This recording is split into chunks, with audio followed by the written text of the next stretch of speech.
Hello, everybody. Welcome to the Packer.franchise podcast. And for today's episode, I am bringing back a good old friend, former Packer punter Jake Schum. Jake, thank you again for coming on the show today. Yeah, thanks again for having me. Yeah, no problem. We were talking before, the show actually started. I really want to talk about how you're feeling as we get ready for this XFL draft coming up. What you said Wednesday is your day. Just pretty much give me a rundown of how you're feeling right now and pretty much. Yeah, I've been feeling great. I was just still kind of like surprised that I didn't get brought in for any training camps or anything this year for the NFL. And, so that whole part was kind of disappointing, but, I just, stayed ready and just kept training. And as I know, you can get a call at any moment. And then this whole XFL thing came about. And, I just figured that, if there's going to be anything, I just want to play again and get back out on the field. So figured, if this is the road I have to take or, it's just maybe to use it as a step back into the NFL, then so be it. Whether it's just playing XFL long term or using it and getting back in the NFL, I just figured either way, I just want to do what I love and get back out there. Oh, yeah. And, like you said, the XFL can be definitely a big step in the right direction as you see, like, former NFL players, sometimes, like, if the NFL is not working, sometimes these other professional leagues can work out very fine. And, with these agents nowadays, they can probably, call you up anytime soon. So it's definitely a, big step in the right direction. And as I told you earlier, I wish you nothing but the best. And, hopefully you can put on a great show in the XFL. And hopefully, by next summer, some of these NFL scouts and GMs will start, contacting you to get you a contract deal. Yeah, and that's kind of how I'm looking at it.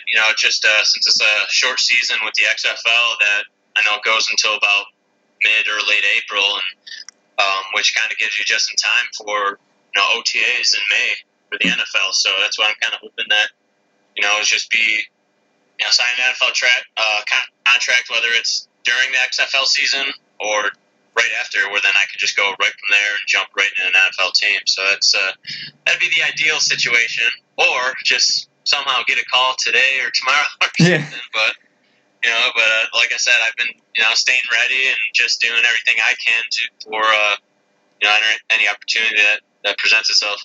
Yep. And so did the XFL contact you, or did you have to type out a resume or something to send the XFL for the draft?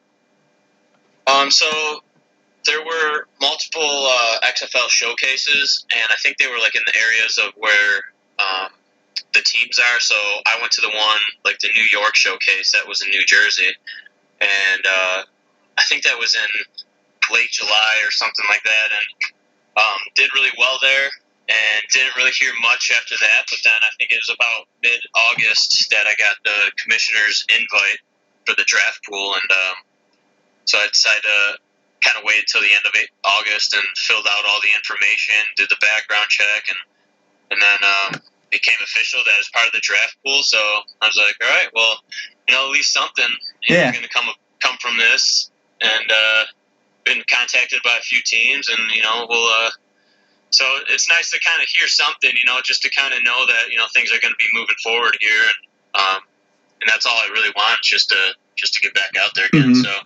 It's kind of an unexpected thing that came this year, but like I said, it's better than nothing. Hey, and I said that too with as you look at these most former NFL players, with the AAF, which I was hoping it would stay around because it definitely had a great start to its early association, but unfortunately it folded. But yeah, most of these former players that are getting opportunities in the league and is definitely a great, and I personally do wish there was more professional leagues other than the NFL because, in America, you can obviously do Canadian Football League, but I mean, there's tons of talent in in the NFL, and just to get some of these former players out there in other associations, it's just great. Yeah, and that's kind of the nice thing about it is, especially for being a punter, there's tons of these arena leagues and smaller leagues, but it's all like indoor, or this just like they use kickers, but they don't really, they don't punt. So for me, this is just nice that there's like finally another opportunity for punters, to play in rather than, it's either do or die with the NFL. So that's just kind of like, that was like the big thing for me, was just that, it's like, okay, well, before when you're not signed with the team, it's like, okay, now what? There's really no other big opportunities except combines. And I went to 2 of those this year and came out on top with both of them. And especially after the one down in Phoenix back in March, I thought for sure, after doing so well down there, that I was going to get a call, but nothing happened. And so it's just kind of like, okay, well, now what? There's not really anything else I can go to. And then this whole XFL thing came. Yeah. And, as I was saying too, just keep doing, keep grinding, and, like I said, hopefully an XFL team drafts you, which I want to get back to the XFL draft board because you mentioned it too on an Instagram post. They named you Josh Schum on the. Yeah, which is interesting because the few calls that I've received, they've called me Jake. So I don't know if it was just a typo or what, but yeah, I guess in the XFL draft pool system, I'm Josh Schum, but it seems that for the most part, everyone that's called me or that I've had contact with know that it's Jake Schum. But yeah, because either way, I'll still get out there and crush balls. Yeah, I was looking. I'm just like, oh, they named him Josh in here. I'm like, where the heck is Jake at? Yeah, exactly. And I'm like, well, Jake or Josh, either way, I'll just swing away. Well, yeah. So how do you feel about talking little Packers football real quick? Yeah, absolutely. I don't know how much. I mean, you obviously probably been paying attention to the team a little bit, but you've been working hard. You're getting ready for the draft. But I just want to know your thoughts on how the Packers are doing so far. Which, from a fan, if you would have told me the Packers would be 4-1 with games at Chicago, home against Minnesota, Philly, and at Dallas, I would have been like, I mean, it's possible, but like, especially with a rookie head coach, I mean, this team is just different this year. I just want to hear your thoughts on this Packers team so far. Yeah, and I think that with the new coach and everything, especially a rookie coach, it's just a lot of teams, they don't know what to expect, and that's why, like, if you look at first games of the season, like, you have a team that doesn't look too good on paper, or against going like a powerhouse team, it's like, and then there's like that upset, it's like that first game of the season thing where it's like you don't know what to expect, and I think that's kind of like the case with this. Is it's a new coach, and teams don't exactly know how to prepare for it, and I mean, I'm sure it's like just bringing new energy, new focus, and just something new in the locker room, and that's something that can totally just change a season. Like when you have like a change like that, and they're doing so well already, and it's just it usually takes a few games to kind of figure out what type of team you're going to be in. But it sounds like they already kind of have a good idea of who they are, and it's only going to get better from that. So I think it's gonna. I think they're going to do really well this season and get deep in the playoffs. If they keep playing like this, and it sounds like they have a good relationships so far between the coach and Rodgers and everyone else. Yeah, and see, I'm glad you mentioned that point because all off season, and I'm pretty sure you heard some of the stories too. Everyone was talking about how Rodgers and LaFleur was not going to get along, and how this Packers team, is all yada yada yada, and now everyone just like Rodgers and LaFleur are best friends. I mean, it's just ridiculous how they just judge so easily. And that's the media, I mean, they're trying to get stories, and they're trying to tear apart locker rooms, and that's where you get your strongest teams. You're either going to get the teams that just cancel out all the noise on the outside, and they know exactly who they are, and it's either you're going to let the outside world affect you or you're not. And it sounds like the Packers know exactly what they need to do, and they know who they are, and I'm sure the relationships are pretty good, So, but yes, that's just typical media stuff, and always looking for stories and trying to start something. Oh yeah, it's just a shame that it has come to this point nowadays. But big divisional game tonight. against Detroit at Lambeau. Definitely looking forward to that. What's your predictions on this game coming in tonight?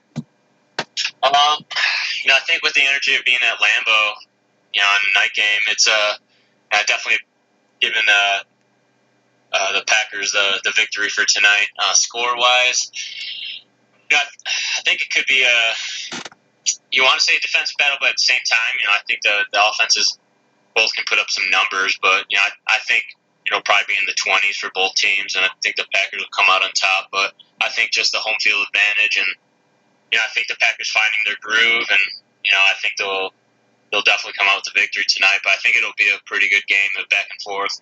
Oh yeah, it'll definitely be a great game, and Detroit's very, like Green Bay, they have a new identity this season, and they had a bunch of good free agency picks up with Trey Flowers and the former Packer Mike Daniels, which kind of hurt a little bit seeing him on the other team, but of course. But hopefully he's doing well. I heard unfortunately he had that injury, which hopefully a speedy recovery for him. Yeah. But this I want to say this game tonight is going to come down to the young receiving core. Aaron Jones obviously had a monster game against Dallas, so I think Detroit's going to be on the lookout for him tonight. So Rodgers trusting like MVS, Allison, and all those guys, I think it's going to come down to that. Might be a 30-23 type game. Lambeau. Yeah, I think it's always just something different when you play night games. Obviously, you get those certain games where some teams just don't show up, but I don't know. I always felt like those night games at Lambeau just always ignite some type of extra spark for both Packers and whoever else is playing there. So I think it'll be pretty fun to watch. Mm-hmm. But yeah, I definitely agree with you with the receivers. And I think whenever you have big time veteran quarterbacks back there, it's always always have a chance to have explosive offense. So Stafford can always throw some tricks up his sleeve, but with Green Bay, as long as Rodgers back there and doing his thing, and like I said, with the whole new coaching staff, Lord, what they have going on, I really think they have a really good relationship, and I think it's going to be a really hard team to stop like later on in the season. Oh yeah, and they definitely not trying to look way ahead, but they have a very kind of rough like late October, late November schedule coming up with at Kansas City. You can consider Los Angeles a home game because I don't know if you saw a Steeler game last night. It was packed with Steeler fans. If I saw what? The Charger game last night. No, I didn't catch it. Yeah, it was pretty much packed with Steeler fans, so I'm just saying, like, if that's considered a road game, honestly. Okay. But yeah, like you said, this team definitely has found their identity, and the number one key is just staying healthy, which, I pray everyone stays healthy, because this is a really good football team. And so, yeah, that's just about that. Pretty much that's it for that game. So one last topic before we call it a show. Just with the back to the XFL thing. Just want to talk about the Totally forgot what I was gonna say now. I pretty much discussed all of the XFL stuff. Getting ready to get, hopefully I'm praying you get drafted by someone. Because, back in 2016, you posted a stat too. It was like 26% of punt returns. So you're a really good punter, and honestly, I just hope some team gives you a chance, honestly. Thank you. Yeah, it's I think with punting stats and everything, it's just so overlooked. It just unless you're a punter or like you really know all about the punting game, like most people just have no idea. Look on paper and you see big averages and this and that, but there's so many factors that go into it, and so that's like one of the things that I felt was important. Is that I feel like with punting, it's changing field position and limiting returns. And, it was something both years that I've played that I was really proud of is that I limited returns, didn't have any blocks or dropped any snaps. And, a lot of times teams would stop rushing because I got the ball off so quick. And that's what I try to do too, is like just get directional hang time. But that's what people don't understand either, is that it depends on who you're playing and what the game plan is. Because some teams will allow you to bomb the ball down the middle, but some teams are like, hey, we want the shorter punt at the sideline with good hang time. Yeah. And obviously the weather affects it. It's like, how do you compare someone in December in Buffalo against someone that's maybe like in 90-degree weather, in Florida or something, So it's that's why, like, punting stats, it's really hard to judge. And I think with what I've done, I felt like I had 2 pretty good seasons in my time with the Packers. I felt like I had a really good season, but a lot of times your averages won't show it, and someone will just kind of look at that and be like, oh, well, you only averaged this much. But it's like, I've limited a lot of returns, so I kind of did my job. Yeah. But so I just kind of want to post some of that, and I think I did post something where it was like it kind of explained that.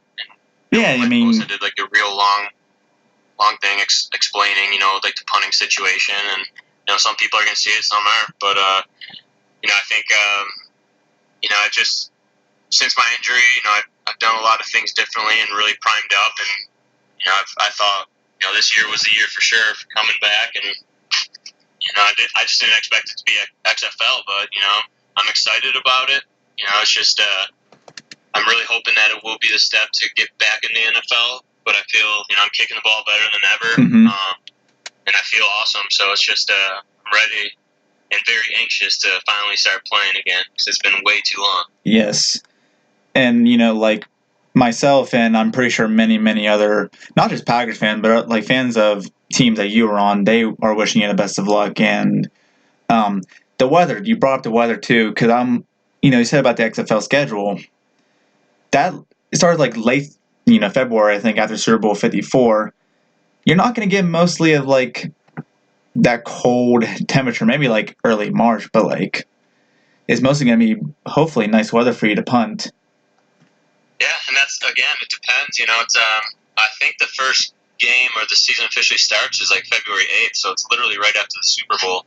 And I know the New York team, I'm pretty sure that they're going to be playing in MetLife, so it's you get teams like that, and like, for example, like the St. Louis team, they're going to be in a dome. So are they going to get the teams that take on the outdoors, or are you going to teams that are going to be inside? So it's just I'm ready for both. Whether it's New York or St. Louis or LA or wherever, I'm used to the cold, I'm used to the heat, so it's